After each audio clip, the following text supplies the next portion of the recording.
تو میں کھلی گمراہی میں پڑ گیا. میں تو تمہارے پروردگار پر ایمان لایا ہوں، سو میری بات سن رکھو. حکم ہوا کہ بہشت میں داخل ہو جا.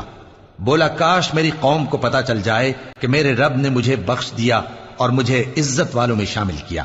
ہم نے اس کے بعد اس کی قوم پر کوئی لشکر نہیں اتارا اور نہ ہم اتارنے والے تھے. وہ تو صرف ایک چنگھاڑ تھی، سو وہ اس سے ناگہاں بجھ کر رہ گئے. بندوں پر افسوس کہ ان کے پاس جب کوئی پیغمبر آتا تو وہ اس سے تمسخر ضرور کرتے. کیا انہوں نے نہیں دیکھا کہ ہم نے ان سے پہلے بہت سے لوگوں کو ہلاک کر دیا تھا؟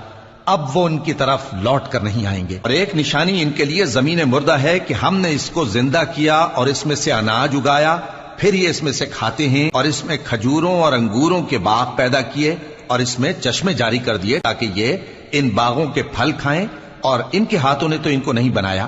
تو پھر کیا یہ شکر نہیں کرتے؟ وہ ذات پاک ہے جس نے زمین کی نباتات کے اور خود ان کے اور جن چیزوں کی ان کو خبر نہیں سب کے جوڑے بنائے.